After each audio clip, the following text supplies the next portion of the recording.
ഇന്ത്യയുടെ 80ാമത് സ്വാതന്ത്ര്യദിനാഘോഷത്തോട് അനുബന്ധിച്ച് ഹർ ഘർ തിരംഗ ക്യാമ്പയിനിന്റെ ഭാഗമായി വന്ദേമാതരം ആലപിക്കണമെന്ന് ചൈൽഡ് കെയർ ഹോമുകൾക്കും നിർദ്ദേശം.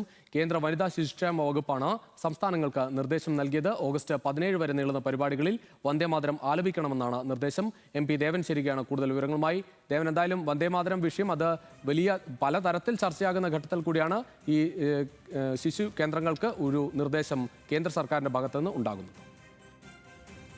തീർച്ചയായും രുചീഷ്, വന്ദേമാതരം ഈ പറയുന്ന പോലെ തന്നെ സ്വാതന്ത്ര്യ ദിനാഘോഷങ്ങളുടെ ഭാഗമായി സംസ്ഥാനത്ത് ആലപിക്കുന്നതുമായി ബന്ധപ്പെട്ടുകൊണ്ട് വലിയ രീതിയിലുള്ള വിവാദങ്ങൾ തുടരുകയാണ്. അല്പസമയം മുമ്പ് മുഖ്യമന്ത്രിയുടെ വാർത്താ സമ്മേളനത്തിലും ഈ കാര്യം മാധ്യമപ്രവർത്തകരുടെ ഭാഗത്തു നിന്നും ചോദ്യമായി വന്നപ്പോഴും മുഖ്യമന്ത്രി അടക്കം അക്കാര്യത്തിൽ ഒരു കൃത്യമായ വിശദീകരണം ഇതുവരെയും നൽകിയിട്ടില്ല.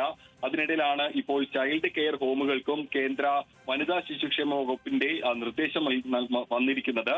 ഓഗസ്റ്റ് 9 മുതൽ 17 വരെ നീളുന്ന പരിപാടികളിൽ വന്ദേമാതരം ആലപിക്കണമെന്നാണ് ഈ ഒരു നിർദ്ദേശത്തിൽ പറഞ്ഞിരിക്കുന്നത്. അത് ഹർഘർ തിരംഗ ആഘോഷത്തിന്റെ ഭാഗമായിട്ടുള്ള പരിപാടിയുടെ ഭാഗമായിട്ടാണ് ഇത്തരത്തിൽ വന്ദേമാതരം ആലപിക്കണമെന്നും ഇക്കാര്യത്തിൽ ഈ ഒരു ഉത്തരവിലൂടെ വ്യക്തമാക്കുന്നത്.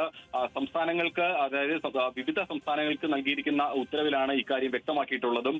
ഈ കേരളത്തിൽ മാത്രമാണ് ഇപ്പോൾ നിലവിൽ ഇത് സംബന്ധിച്ച് വന്ദേമാതരം ആലപിക്കുന്നതുമായി ബന്ധപ്പെട്ടുകൊണ്ട് വലിയ രീതിയിലുള്ള ഒരു വിവാദം നിലനിൽക്കുന്നത്.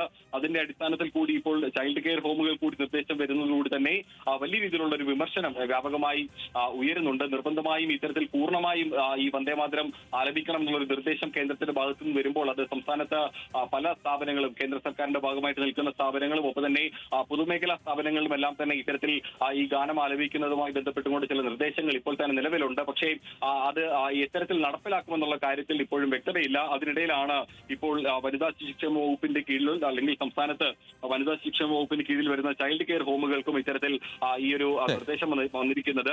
അതിൽ പങ്കെടുക്കുന്ന കുട്ടികളും അധ്യാപകരും ജീവനക്കാരും ഇത്തരത്തിൽ ഈ വന്ദേമാതരം പൂർണ്ണമായും ആലപിക്കണമെന്നുമാണ് ഇപ്പോൾ ഈ നിർദ്ദേശത്തിൽ വന്നിരിക്കുന്നത്. രുചീഷ്. ശരി.